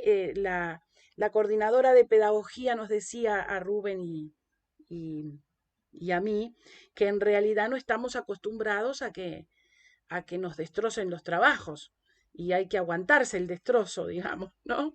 Es así. Y aprender de él, porque en general uno tiende primero a enojarse, ¿verdad? En realidad lo que uno tiene que hacer es decir, bueno, es alguien calificado, superior a lo que por algo, ¿verdad? Me está leyendo y es importante tenerlo en cuenta. Este es un ejemplo Bien. de una revista que es... Rosario, disculpa que te corte. Sí, no. Valeria tiene la mano levantada. Ah, dale, porque no veo de acá las manos. Dale, dale, Por Valeria. eso te decía. Una cosa que no quise cortarla hoy a Virginia cuando hablaba del tema de la introducción y después vi la tuya en tu ejemplo, y a nosotros nos ha pasado, y digo, está bueno también en la introducción dejar el contexto de quien escribe, porque entonces el lector se orienta, bueno, quién está escribiendo y por qué está escribiendo esto, ¿no? En qué contexto lo está escribiendo, porque sabemos que siempre hay una subjetividad del que escribe, por más objetivo que uno quiera hacer y basarse en un marco teórico, pero a nosotros por lo menos, como siempre lo tenemos que hacer desde el instituto como estudiantes, ¿no? A introducir este trabajo que estamos haciendo desde nuestro contexto, bueno, que estamos en tal asignatura y que hicimos este trabajo en conjunto con tal persona y tal otro compañero, que analizamos en tal lugar, que hicimos tal o cual proyecto de investigación o qué sé yo, para tal fin, ¿no? Eso también está bueno porque entonces el lector se ubica en ese contexto. Y se fue pasando el tema y después no quise interrumpir. No interrumpan, interrumpan, colegas, porque es para eso, para evacuar sus preguntas en la medida que podemos. Este ejemplo es de una revista de la ANPG, de la Asociación Nacional de Profesores de Geografía, ¿verdad? Que bueno, nos encontramos ahí con Rubén escribiendo juntos y ni sabíamos. Eso es lo bueno, que uno se encuentra con gente. Y bueno, a mí me gustaría que vos hablaras de tu artículo, Rubén. Voy a mostrar el índice. Capaz que ni te Ay, acordás de yo él. utilicé ese libro el año pasado, en 2021. Gracias. Ah, bueno, muy bien. Nos leíste entonces, Valeria. Sí. Yo escribí con otra Este, colega, con Graciela Schiavone, que siempre trabajamos juntas, un trabajo sobre UPM. Fue en el marco, en realidad, de un curso en el IPES con Pelle, ¿verdad? Y acá te estoy buscando, Rubén. ¿Por Yo lo dónde leí andás? también. Aquí, la cuestión capítulo agraria 8. Sí. en el Uruguay contemporáneo, nueva agenda en la enseñanza de la geografía rural en la educación primaria. ¿Qué tiene para decir, Sí, profe, usted? era en el marco, no les voy a dejar que vayan a leerlo, pero era en el marco de uno de los primeros postítulos del IPES, en geografía, con esta cuestión rural, ¿no? La enseñanza de la geografía rural. Hicimos con otra compañera, con Adriana Cabillón, que en ese momento era mi directora en una escuela de práctica, y, y bueno, intercambiamos esto de la escritura académica, ¿no? También es, bueno, cómo escribimos, de qué lugar, y en el marco también de ese trabajo final, ¿no? Que uno como empieza a tomar decisiones sobre la escritura, ¿no? Un trabajo que ahí fue en proceso el trabajo, pensando un poco lo que decía Carlos hoy, ¿no? De que a veces el tiempo, ¿no? Es como el ya y el rápido. Este fue en proceso, porque en realidad fuimos como escribiendo también, ¿no? A partir de cada uno de los módulos del posgrado. Y bueno, se termina con eso, que me parece que es algo ameno y tiene que ver con unas propuestas de cuestiones didácticas, de lo que ocurre en la escuela, pero enmarcado que siempre yo le digo a mis estudiantes, que no es lo que ocurre en la escuela solamente para que sepa quién está en el aula, ¿no? En el caso de magisterio, sino que lo entiendan también otras personas, otros interlocutores, ¿no? Es algo que también decía Valeria hoy, en su última intro, en lo que planteaba ella, ¿no? Que uno tiene que plantear, decir, bueno, qué cosas le dan pistas al lector para que entienda eso, ¿no? O sea, en qué lugar. Yo ahora hacía referencia muy fresquito de la actividad anterior que yo estaba trabajando con estos compañeros de la revista académica del IFD de Salto, que unos compañeros maestros escriben y aquello no tiene como mucha idea de por dónde iba el texto, ¿no? Entonces, porque se torna como una discusión que termina siendo una discusión de pasillo y no una escritura, ¿no? Que eso dice mucho de, bueno, las pistas de lectura, eso que el encuentro, ¿no? O la cartografía de los autores, volver a leer, ¿no? Qué textos. Entonces me parece que el interactuar con otros textos también me brinda esta posibilidad, ¿no? No solo decir lo que ocurre en el aula, sino que cimentarlo con autores, ¿no? Eso le da también integridad, ¿no? Y le da credibilidad al texto. Es decir, bueno, yo lo puedo usar a ese texto para otras cuestiones y bueno, y me encantó que lo hayan leído, al menos que lo hayan mirado, Luis y bueno, Valeria, que bueno, que ahí no estaba a la altura de Rosario, se imaginan, ¿no? Eso fue en el 2017. No escuchen, tápense los oídos. Pero no estaba a la altura de Rosario, pero bueno, me parece que era como una cuestión ahí también de pensar en estas propuestas realmente académicas que sirvan, ¿no? Para la comunidad y que se trabajen, y después que se editen, ¿no? Porque me parece que eso demoró mucho la edición, llegó el año pasado, creo, la revista, pero bueno, está genial también esta propuesta. Yo también he escrito algunos artículos ahí en la revista que dice Rosario, la ANPG también, es la revista Nacional de Profesores de Geografía, con algunas propuestas didácticas, pero cimentadas en esos marcos teóricos, ¿no? Que eso me parece que le da como esa credibilidad, ya les digo, a los textos y a buscar eso, ¿no? Que es como acostumbrarnos a escribir, ¿no? Que creo que a escribir se aprende escribiendo y no hay otra, ¿no? Que te iba a decir eso, Rubén, que llegaste a la altura de hoy gracias a toda esa experiencia, ¿no? Porque sin experiencia, ¿qué seríamos? Totalmente, es que la escritura es una experiencia acumulativa, sin lugar a dudas, y hay un asunto que acaba de decir Rubén que me parece importante resaltar, y es que nosotros escribimos para la comunidad académica, ¿verdad?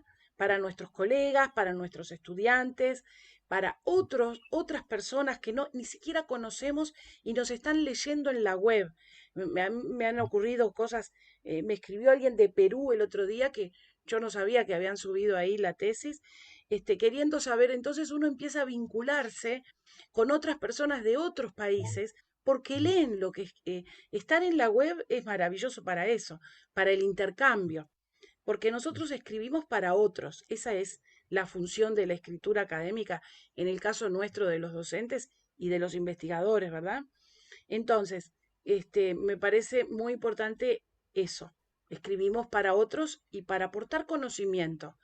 No sé si aportamos mucho, poco, o transformamos lo que ya hay, o replicamos, eso tendríamos que analizarlo muy bien, pero aportamos conocimiento a los equipos académicos de donde trabajamos, porque los docentes somos eso, somos académicos. Y eso a su vez redunda en las propuestas nuestras, ¿no? Porque eso no está ajeno a esto que nosotros venimos trabajando con Rosario cuando planteamos esto de los concursos, para la preparación o la asistencia de concursos, que es la profesionalización de los docentes. Y es otra pata también, ¿no? Que es muy importante, que a veces entre tanta política educativa, a veces perdemos esta idea, ¿no?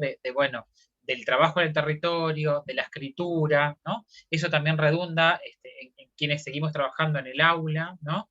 De diferentes lugares, bueno, en las propuestas, en las consignas, en cómo se elaboran estas propuestas, y máximo cuando uno lo plantea desde la formación docente, ¿no? Formador de formadores, que también implica esto, ¿no? O sea, de pensarnos en las prácticas de nuestra, que bueno, que las propuestas van a ser distintas, ¿no? Sin duda que las propuestas son distintas cuando uno ha transitado por ese camino de la producción, ¿no?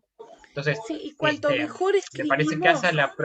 Claro, y cuanto mejor escribimos, más profesionales somos escribiendo, mejor le podemos enseñar a nuestros alumnos, escolares, Sí, liceales, de formación. sí. Cuanto mejor escribimos nosotros, mejor vamos a poder enseñar, sin lugar a dudas. Recuerdan que Y eso que yo eso, les decía ayer, que era, perdón Valeria, que era, ya termino, que era la escritura académica no se remite solamente a los académicos de la universidad o a la gente que, ¿no? que tiene también, sino que también forma parte de esto, ¿no? De los compañeros de primaria, de los compañeros de secundaria, de los compañeros de formación docente, ¿no? O sea, la escritura académica circula en esta línea y somos nosotros quienes debemos como llevar, ¿no? ese caballito allí, que implica esto de la profesionalización de todos los docentes. Eso dice mucho de nuestra formación también, ¿no? O nuestro trayecto de formación.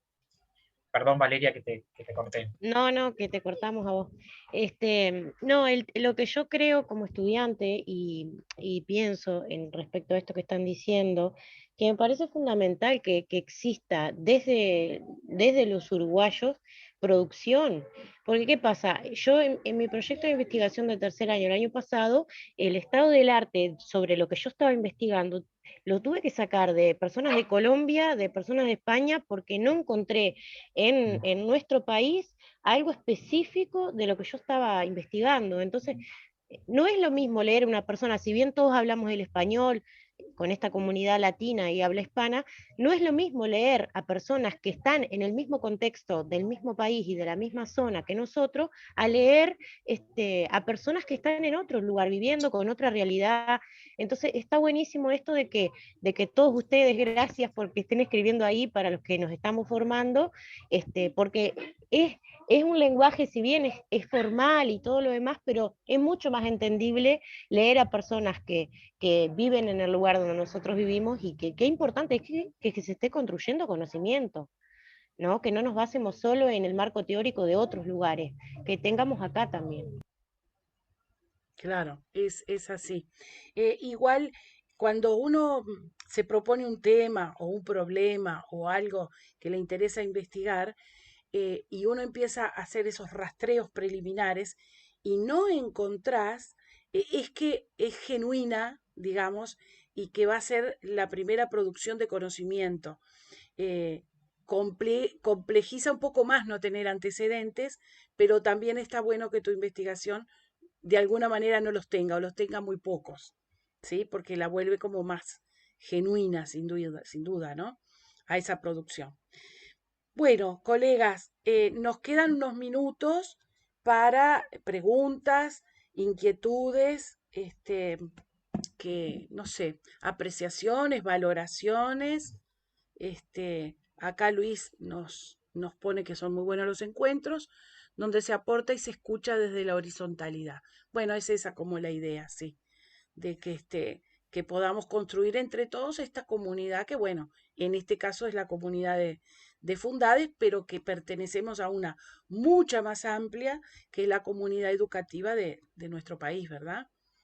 Y que además tenemos que acercar eso, que no es Montevideo solamente con esa visión, que Montevideo siempre está central, Montevideo es el centro, ¿verdad? Sino que todos somos capaces de escribir y tenemos que compartir nuestras escrituras sin duda alguna. ¿Sí? Bueno, les Adriana paso. tiene... Sí, Adriana dale, está en la Virginia. mano. Sí, la Adriana, verdad que sí. sí que concuerdo contigo, yo estoy acá en Salto y compartiendo con ustedes, ¿no? Este momento. Pero me quedó algo pendiente, capaz que a lo mejor es una punta para empezar a investigar, es la parte cómo confeccionar informes, porque yo trabajo en la educación especial y es un tema que me preocupa porque le tengo que enseñar a los maestros cómo hacerlo y lo sigo haciendo como me enseñaron a mí. Entonces, no sé si hay algún material, alguna bibliografía o algo que me puedas sugerir porque me parece bien importante, ¿no? Porque siempre al final los doctores después se enojan, dicen los maestros, ponen cosas de médicos, porque los maestros no saben cómo hacerlo, no saben qué escribir del niño, ¿no? Entonces, no, eso me quedó la duda, lo demás bárbaro, me Bien. encanta. Bien, Adriana, era lo que yo hacía alusión hoy, porque es así, los maestros, primero que no sabemos qué pretenden los médicos que le escribas, y nosotros informamos sobre el desempeño pedagógico, ¿verdad? Pero ya de paso les cuento que a partir de mañana va a quedar toda las presentaciones y la grabación en nuestra página, y vamos a hacer una carpeta que van a ver que hay en todos los casos, donde les vamos a retroalimentar con materiales, ¿sí? Con alguna otra cosa sobre la escritura, sobre todo, a ver qué verbos usar para citar, todo ese tipo de cosas que lo tenía en el PPT, pero bueno, no tenemos más tiempo. Vamos a dejar una carpeta donde está todo ese material y otra cosa que vamos a agregar, y voy a ver si consigo algo, Adriana, para ti sobre informes, porque lo que se va a hacer en el mes de marzo es más bien de carácter administrativo, y en cambio yo sé lo que tú dices, sí. Informes externos para especialistas. Ahí tenemos Claro, una cuestión, eso. sí, a resolver. Sí, Nos sí, viene bien a todos. sí, bien. Bueno, perfecto. Así que, bueno, les va a llegar a sus correos la constancia de estas dos instancias. Y bueno, visiten la página, también les vamos a mandar la ficha si quieren adherirse. Y porque así podemos hacer otros encuentros, y también queremos traer ponentes extranjeros, y eso, bueno, o nacionales, yo soy más hincha de los nacionales, pero bueno, vieron que el trabajo es necesario, todos trabajamos y vivimos de lo que trabajamos, así que necesitamos financiarnos para atraer otra gente. Así que agradecerles enormemente el aguante estos 2 días al firme, y antes de tocar el timbre ya estaban en la puerta de la escuela y al firme hasta el final, así que agradecerles muchísimo, estamos a las órdenes, manden al correo alguna sugerencia, alguna cosa que quieran, que necesiten también, serán respondidos. Vanessa, querías manifestar algo. No está, creo que estaba aplaudiendo. Ah, bien, bueno. Bien, y a ver, Mónica acá nos dice muy buenos aportes, muy enriquecedor desde mi rol como maestra de aula, me encantó participar. Bueno, genial. A nosotros también nos gusta mucho que se acerque mucha gente y compartir estas experiencias. No sé, Rosario, colegas. antes de terminar, Sí. no sé si les dijimos que las publicaciones estas que hace Fundades las viene haciendo con regularidad, o sea, capaz que este año vuelve a salir otro llamado para que los docentes Sí. cuenten experiencias. Les digo porque está bueno, capaz que ir pensando alguna experiencia que ustedes realicen con sus estudiantes, ir escribiéndola, y cuando salga el llamado para la publicación, tener algo pronto para postular. Bien, Virginia, sí, Está porque bueno también. lo estamos planificando, ese llamado que vamos a hacer a experiencias, ¿sí? Sí. Así que vayan preparándose y les va a llegar la información a sus correos. Así que bueno, no sé, Rubén, si quieres Ya hay decir algo algunos más. antecedentes sobre esto en el segundo, de estudiantes de formación docente, así que ya tenemos como el antecedente.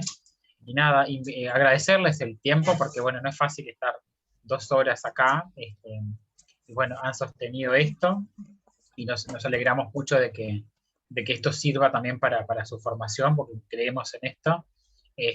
Y bueno, nos quedamos con esos deberes de Adriana, de ir pensando, ¿no? En eso tan complejo que es elaborar informes, ¿no? Para los especialistas, qué cosas decir, que bueno, que incluso las adaptaciones curriculares, todas esas cuestiones que bueno, podemos ir pensando, que nos queda como tarea. Así que bueno, nada, simplemente agradecerles un montón, y uno aprende también de estas instancias, ¿no? Porque se obliga a pensar algunas otras cosas, ¿no? Es mutuo el aprendizaje, así que muchas gracias por estar y bueno, por sumarse sin duda, ¿no? Y gracias a las compañeras bueno, Virginia, que le hemos traído a nuestro equipo con Rosario ya hace tiempo que trabajamos y ya es un mensaje por medio, un WhatsApp, bueno, en una punta y la otra del país. En breve sale un artículo de nosotros tres. ¿Sí? A partir de la experiencia. Bueno, muy buen año para todos, colegas, y los seguimos invitando a que participen, ¿de acuerdo? Muchas gracias. Bueno, Muchas gracias. pasen muy lindo. Chao, Chao. chao, gracias. Chao, Chao. chao. Chao.